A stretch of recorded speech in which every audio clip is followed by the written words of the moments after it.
Hello বন্ধুরা, আজকে আমি দেখাবো আমাদের গ্রামের কালী পুজো কীভাবে হয়। প্রথমে শুরু করি আমার বাড়ি। এই যে আমার বাড়ি পুরো সাজানো হয়েছে লাইটিং দিয়ে। দাদা এবং বাবা কথা বলছে, ভটকা যেন সাবধানে ফাটানো হয়। এই সাজিয়েছি। পাশে আমার কাকুদের বাড়ি। এই যে আমাদের গ্রাম, সব বাচ্চাগুলো খেলাধুলো করছে, ভটকা ফাটাফাটি করছে। এখন আমরা যাব, আমাদের ওই পাড়াতে কালী পুজো হয়। কিছু বাজি আমাদের কাছেও ছিল, সেগুলো ফাটানোর চেষ্টা করছিলাম, কিন্তু হচ্ছিলই না। অনেক চেষ্টা করার পর এখন একটা ধরানোর চেষ্টা করছি, দেখি হয় কি না। চলো স্টার্ট করি। এই যে জ্বালিয়ে দিয়েছি, ওয়াও, সেই দারুণ দেখতে লাগছে। এই ভাগনাটাও ফাটাচ্ছে ভটকা, এটা নাকি ফ্ল্যাশ ভটকা নাকি, দেখি কেমন লাগে দেখতে।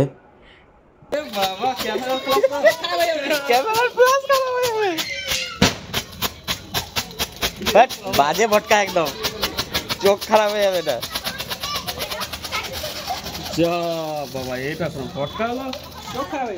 অনেকক্ষণ হয়ে গেল বাড়ির সামনে বাজি ফাটানো, এবার যাই মন্দিরের সামনে। এই যাচ্ছি, এটা আমাদের গ্রাম। গ্রামে পুরো লাইটিং দিয়ে সাজিয়েছে সবাই, খুব সুন্দর লাগছে দেখতে। অন্ধকারের মাঝে লাইটিংয়ে ভালোই লাগছে। এই বেঁচে গেছি। চলো সোজা। এই যে দুদিকে লাইটিং সাজানো, সামনের দিকে আছে পুরো লাইট দিয়ে সাজিয়ে রাখা আছে। ওই পাড়ে আমাদের মন্দির হয়। এই যে আমাদের চান্দুয়া বাইপাস গেছে সামনের দিকে। এখন আমরা এই যে বাম দিকে ঢুকলাম, পুরো সাইডে রাস্তাতে লাইট দিয়ে সাজিয়ে রেখেছে। সামনেই আমাদের মন্দির আছে, আমাদের কালী মায়ের মন্দির। এখানে আমাদের পুরো গ্রামের সবাই মিলে এসে পুজো করে। এই যে এটা আমাদের অনেক পুরনো মন্দির, এখানেই আমাদের পুজো হয়। খুব সুন্দরভাবে সাজানো হয়েছে, ডেকোরেশন করেছে। দেখো, তোমরা দেখতেই পাচ্ছ বন্ধুরা। এখনও মা কালী থানের উপরে উঠানো হয়নি, পুরো পরিষ্কার করে পুরো রং টং করে ভালো করে প্যান্ডেল করে সাজানো হয়েছে। এখন চলো তোমাদেরকে দেখাবো মা কালী ঠাকুরটা, যে এখানেই বানানো হয় সাইডে, ওখানে গিয়ে দেখাবো তোমাদেরকে। চলো। এখানেও অনেক রকমের মন্দির আছে আশেপাশে, বজরংবলী মন্দির, রাধাকৃষ্ণ মন্দির, শিব মন্দির, বুড়ি মায়ের মন্দির, অনেক রকম আছে। এখানে কালী মন্দির আমাদের অনেক পুরাতন, সর্বপ্রথম এই মন্দিরটাই ছিল। খুব সুন্দরভাবে সাজানো হয়েছে। এখানকার বাড়িগুলো সব লাইটিং দিয়ে সাজানো হয়েছে খুব ভালোভাবে। এই যে বক্স নিয়ে এসেছি সব বাজানোর জন্য। এখন এখানেই আমাদের মা কালী ঠাকুর প্রতিমা বানানো হয়, সব কিছু কমপ্লিট করে রেখেছে মা কালী। এখন শুধু থানের উপরে উঠানো হবে, এটার জন্য অপেক্ষা করছি আমরা। দেখো কি সুন্দর লাগছে, এখানে বানানো হয়।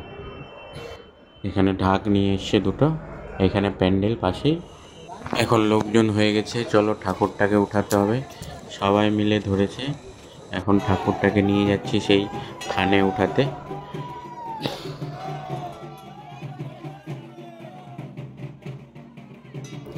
ঠাকুরটাকে দেখো বন্ধুরা, কি সুন্দর লাগছে দেখতে, সেই একদম।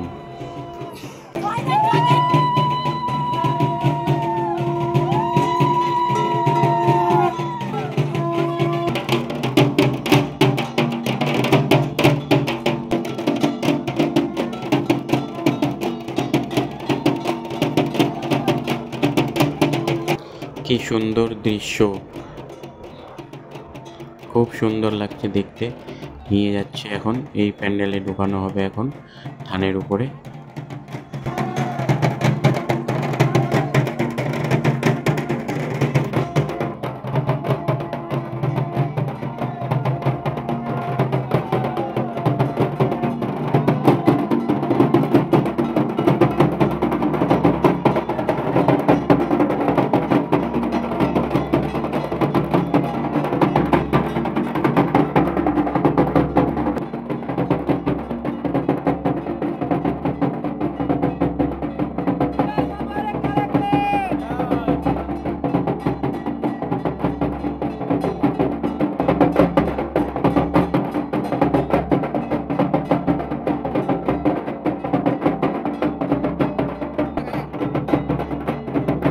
এই যে বন্ধুরা, ঠাকুর এখন আমাদের থানে উঠে গেছে। আমাদের গ্রামের সর্বসেরা কালী পুজো এখন শুরু হবে কিছুক্ষণের মধ্যেই পুজো। দেখো কি সুন্দর লাগছে আমাদের কালী ঠাকুরকে, পুরো অসম লাগছে দেখতে, একদম খুব সুন্দর লাগছে। এবং এনারা এখন ঢাক বাজাচ্ছে, পুজো কিছুক্ষণের মধ্যেই শুরু হয়ে যাবে। এই যে আমাদের শুরু থেকে দেখাচ্ছি প্যান্ডেলের ভিতরে ঠাকুর থানে উঠে গেছে, কিছুক্ষণের মধ্যেই পুজো শুরু হবে। এটা আমাদের খুব জাগ্রত কালী ঠাকুর, অনেকজন অনেক মানত করে, এখানে সব মানত পূরণ হয়। দেখতে খুব সুন্দর লাগছে। দেখো বন্ধুরা, তোমাদেরও কেমন লাগছে জানাবা অবশ্যই কমেন্ট করে, এবং শেয়ার অবশ্যই করবা কেমন লাগছে আমাদের এই ঠাকুরকে দেখে, তোমরা অবশ্যই কমেন্ট করিও। এটা আমাদের চান্দুয়া, আমাদের গ্রামের কালী পূজা। চলো আবার আমরা ফেরত চলে এসেছি বাড়ির কাছে।